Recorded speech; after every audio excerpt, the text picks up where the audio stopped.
ஐயா லஞ்சத்தை பற்றி கொஞ்சம் சொல்லுங்கய்யா. ஐயா லஞ்சம் வந்து நம்ம நிச்சயமாக ஒழிக்கப்பட வேண்டிய விஷயங்க. எப்படி குற்றம் வந்து ஒரு காவல் நிர்வாகத்திலேருந்து வருதோ அது மாதிரி லஞ்சன்றது வந்து அரசியல் நிர்வாகத்திலேருந்து வருதுங்க.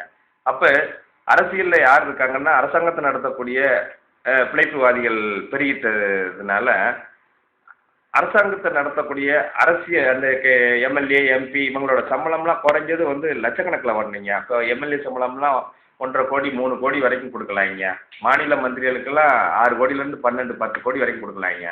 எம்பிக்கு அதிகமாக 12 கோடி 20 கோடி நம்ம வருஷத்துக்கு சம்பளம் கொடுத்தோம்னா மத்திய மந்திரிக்கெல்லாம் நம்ம 30 கோடி 40 கோடி கொடுத்தோம்னாக்கும் அவங்க லஞ்சம் இந்த மாதிரி விஷயங்களில் ஈடுபட மாட்டாங்க.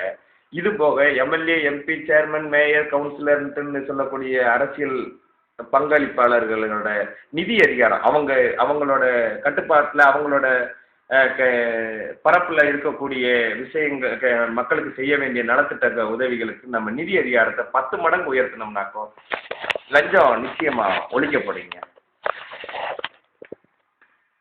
இ கவர்னன்ஸ் மூலமாக நம்ம நிர்வாகத்தை சீர்படுத்துறது மூலமாக லஞ்சம் எல்லா நிலைகள்லையும் கூட நிச்சயமாக ஒழிக்கப்படுங்க. ஊழலை பற்றி கொஞ்சம் சொல்லுங்க.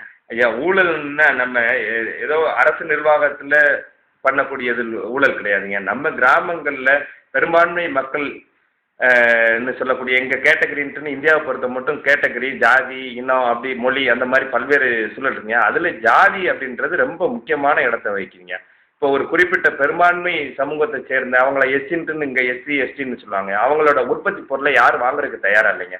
அவங்க நேரடியாக அவங்க மாட்டிலேருந்து கறக்கிற பாலை கூட கொண்டு போய் விற்க முடியாதுங்க. அவங்க வீட்டில் இருக்கிற விளையிற ஒரு முருங்கைக்காயை கூட கொண்டு போய் அடுத்த சமூகத்துக்கிட்ட கொடுத்து பணம் சம்பாதிக்க முடியாது. இப்படி பெரும்பான்மை சமூகம் வந்து எந்த வருமானமே பண்ண முடியாமல் அவங்கள சுரண்டி பிழைக்கிறதுக்கு ஒரு அதுக்கும் நிறைய கூட்டங்கள் இருக்குங்க. உங்களுக்கு இந்த பெரும்பான்மை சமூகத்தோட பொருளாதார வந்து ஒரு நாட்டுக்கு பயன்படாமலே போயிருக்கேன். இதனால இந்திய பொருளாதாரமே அதில் பாதாளத்தில் இருக்கிறதுக்கு இதுவும் முக்கிய காரணம்.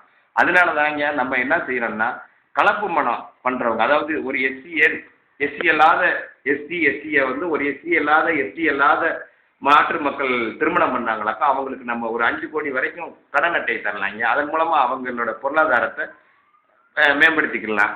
அது போக இப்போ ஒரு கிராமங்களில் தாங்க இந்த ஜாதி வித்தியாசங்கள் ரொம்ப அதிகமாக இருக்குது.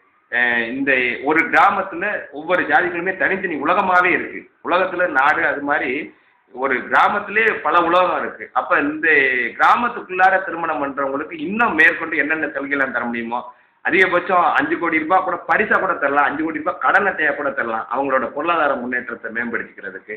இதன் மூலமாக இந்திய பொருளாதாரத்தில் ஒரு மாற்றத்தை நிகழ்த்தலாம்.